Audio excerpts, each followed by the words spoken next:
Lakini jambo la tatu, Mheshimiwa Rais, utuwie radhi, wiki iliyopita tumepata dosari kidogo katika mkoa baada ya mmoja wa wawekezaji wetu kutoka jamii ya Wachina kuuawa katika eneo lake la uwekezaji.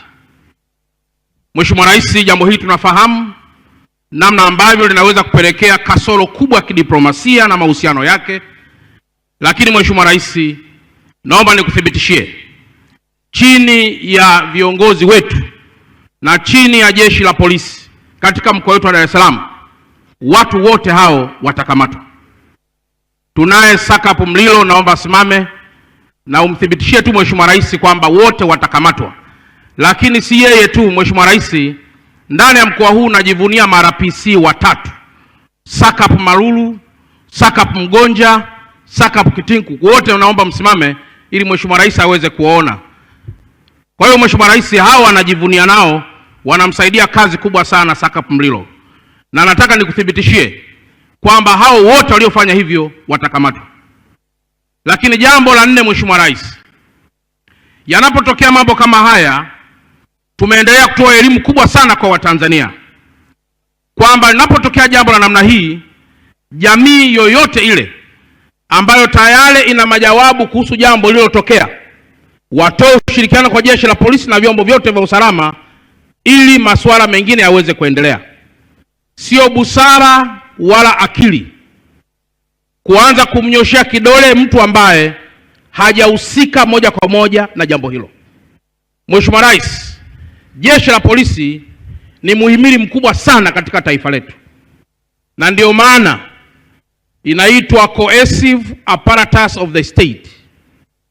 Hizi Mheshimiwa Rais hazijaanzishwa kwa ajili ya manufaa yako wewe, zimeanzishwa kwa ajili ya manufaa ya taifa, kwa sababu taifa linahitaji ulinzi wa watu na ulinzi wa rasilimali. Mheshimiwa Rais, baada ya kusema haya, naomba utembee kifua mbele kwamba mkoa wetu wa Dar es Salaam ambao ni mkoa mkubwa wa kidiplomasia, mkoa mkubwa wa kiuchumi, mkoa mkubwa kwa demografia ya watu, uko salama na utaendelea kuwa salama leo na hata baadaye, na wala hatutatishika hata kidogo dhidi ya vitu vyote ambavyo vipo kwa ajili ya kutikisa amani ya mkoa wetu.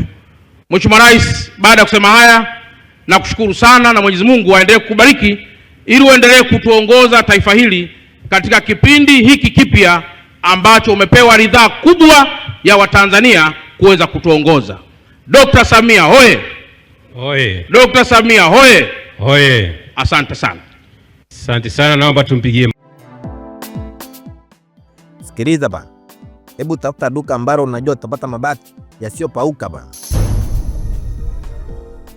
Miss Buguruni, umetoa wapi mabati mazuri namna hii na imara yenye TBS? Nimeyatoa Tumamgamba Hardware, wakala wa Alaf, wapo Buguruni Chama. Hebu mimi niwaishe nikajenge. Huduma zetu ni rahisi na za kitaalamu. Unalipia, unapewa risiti na unachukua mzigo wako papo hapo bila msongamano. Tumamgamba Hardware sasa tunakuletea mabati yako pendwa ya Sibadumu, Covermax, Versatile, Roman Tile, Tech Deck, Racing Coat pamoja na Max Cover. Pia tuna vigae aina ya Shingo, Wave pamoja na Roman. Tumamgamba Hardware, hapa ndo nyumbani pa mabati ya Alaf. Mabati ya ukweli, bei ya kutabasamu. Kwa mawasiliano, wasiliana nasi kupitia namba 0754 300 746 au 0655 300 746. Pia unaweza kuwasiliana nasi kwa barua pepe mghambatumaini@yahoo.com. Tumamgamba Hardware, nyumbani pa mabati ya Alaf.